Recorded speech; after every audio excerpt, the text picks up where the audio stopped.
Yun 'no, good day. Ang project ko ngayong araw ay isang, portrait tattoo at meron akong nag-walk-in na client. Bale pangalawang client ko po ito ngayong araw. Bale hindi po sila nagpa-schedule at nag-walk-in po sila.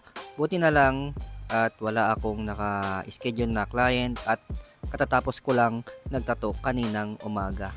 Kaya buti na lang at naisakto na wala akong kliyente. Bale ang gagawin ko dito sa aking piyesa ngayong araw ay, isang eye portrait ng kanyang, girlfriend. Bale medyo natagalan lang ako dito sa pag-e-edit dahil kailangan kong makita ng mabuti yung mga detalye ng mukha na gagawin ko. Kaya may mga part diyan na kailangan kong linyahan para kapag nai-print ko na siya ay makikita ko pa rin.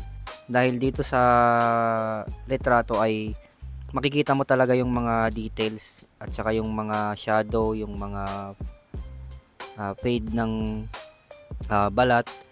Pero kapag nai-print na yan at ilalapat na sa balat ay dun mawawala na yung mga ibang mga shadow nung portrait.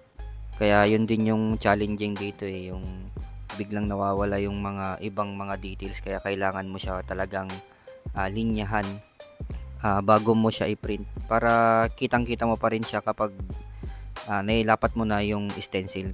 At ang mahirap dito yung mag dampi-dampi ng ng tissue kasi hindi mo siya pwedeng punasan talaga ng todo kasi mabubura yung stencil Napakahirap pa naman humabol kapag burado na yung stencil. Pero okay lang naman.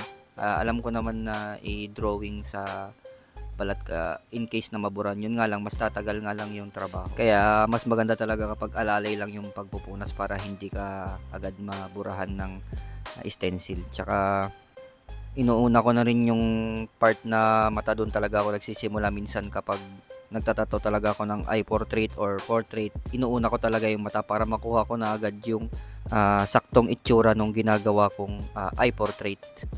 Dahil sa nakikita ko at sa tagal ko na rin na ginagawa ito ay doon talaga ako na mas na panatag. Ginagawa ko na agad yung nasa gitna. Hindi ko inuuna sa baba kasi mahirap na kapag naburan ka ng stencil, mahirap nang humabol. Yun pa naman yung pinakayaw ko, yung maburahan ka ng stencil dahil mahirap na siyang i-drawing.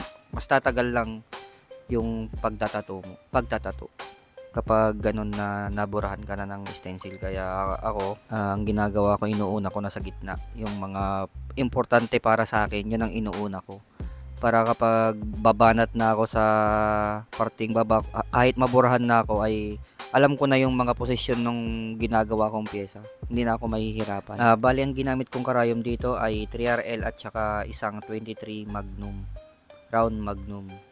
Gagamit sana ako ng mas mababang size ng needle kaso mas sanay kong gamitin kasi yung 23 round Magnum sa ganitong mga pyesa. Kahit anong pyesa, basta hindi ako nawawalan ng 23 round Magnum.